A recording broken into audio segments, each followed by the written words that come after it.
Bonjour, donc voici une vidéo sur quoi? Toujours sur ma chambre de congélation, mais avec le gaz qui est le 455A.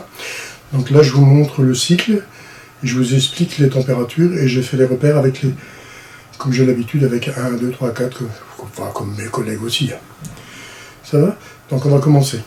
Donc voici le cycle frigorifique du R455A.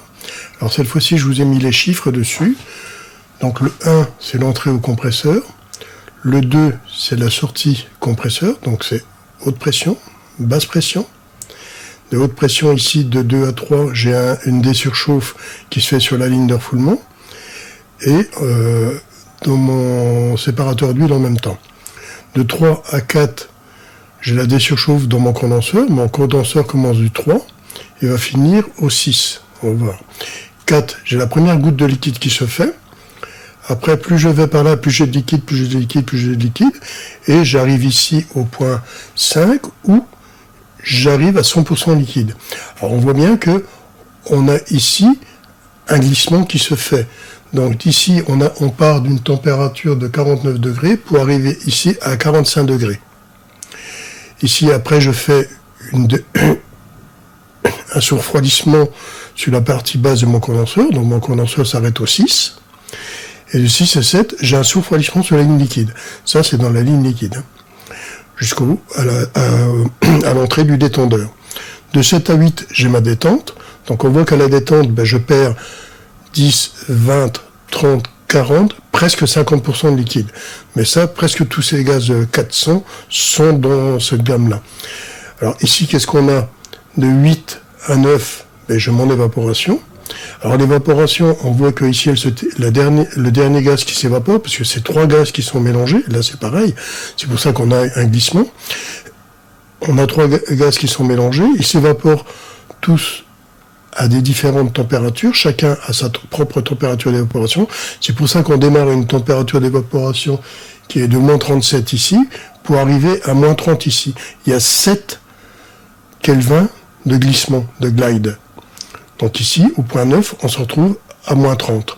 Donc j'ai pris moins 30 ici pour avoir une température d'évaporation de moins 30 ici.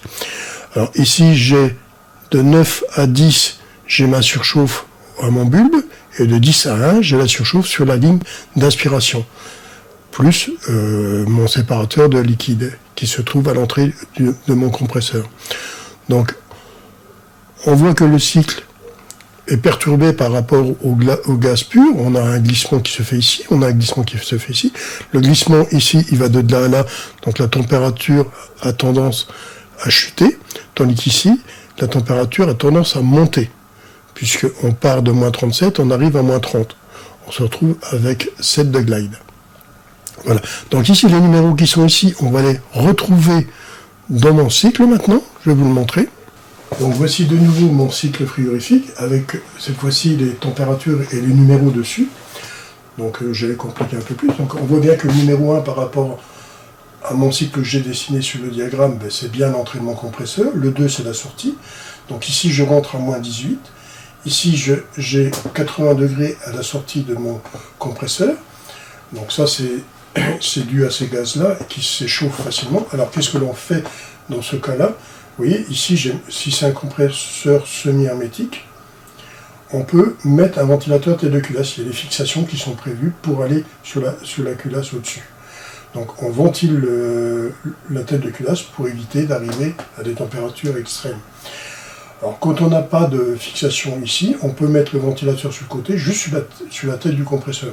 On fait ça pour les hermétiques et semi-hermétiques, basse température.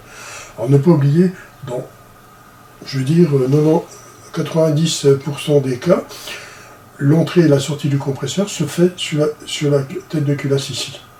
Donc elle se fait, pour ainsi dire, à la plaque à clapet. Que dans les températures positives, on va rentrer l'aspiration ici et on ressortira ici. Donc là, les deux sont ici. Un de ce côté-là et l'autre côté. C'est pour ça qu'on doit refroidir ici. Et parce que les gaz ici ne refroidiront pas mon compresseur. Ils ne passent pas par ici. Donc on doit avoir vraiment une bonne ventilation pour arriver à refroidir ce compresseur-là. Alors ici, je pars ici, je passe dans le séparateur d'huile, j'arrive au point 3, Là, au point 3, disons 75 degrés, 75 degrés, comme on veut. Et on va faire la désurchauffe dans le condenseur, jusqu'au point 4. Là, on commence à condenser. On commence à condenser à 49 degrés ici. Donc on part ici, c'est la première goutte de liquide d'un des gaz, puisque ici on a 3 gaz. Donc le premier va se condenser, après avoir le deuxième, et le troisième sera fini ici à 45 degrés.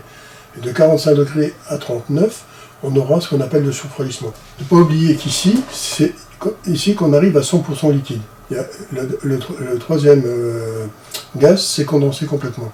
Et c'est de là que part mon refroidissement, et pas ici. Donc bien prendre ici, jusque-là. Donc ici, j'ai bien mon refroidissement. Ici, après, je vais dans ma bouteille de liquide, je pars ici, je vais déshydrateur, voyant liquide, vanne électromagnétique, entrée du détendeur. Là, j'arrive à 35, j'ai perdu 4 Kelvin entre les deux. J'arrive au point 7. Alors du point 7 ici, je commence à détendre, au point 8. Là, ici, j'évapore le premier gaz à moins 37 degrés Celsius. Alors ici, on avait un glide de 4 Kelvin. 49 à 45, c'est 4.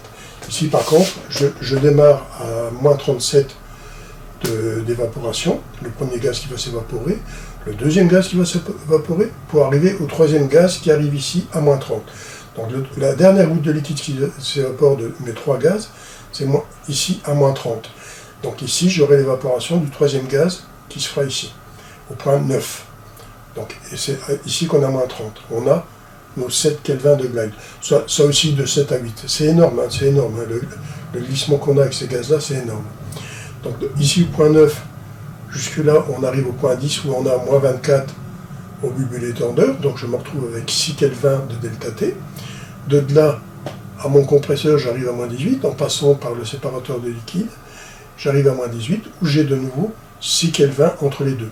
Bon, là, je l'ai déjà dit, on a au total 12, à partir de là jusque-là, on a 12 Kelvin de surchauffe totale. On peut aller jusque 20, mais bon, c'est 12, c'est meilleur. Moins on a, mieux c'est, pour éviter de sortir trop haut en température ici. Donc là, tout mon cycle qui est représenté sur mon circuit. Voilà, donc les petits compléments que je devais faire en plus. Bon voilà, la vidéo est terminée. Je pense vous avoir expliqué le principal sur le cycle. Donc ça, j'avais déjà fait des cycles avec des gaz zéotropes, mais maintenant, ce gaz-là, et avec le cycle, avec les numéros qui vont avec. Voilà. Allez, bonne fin de journée, au revoir.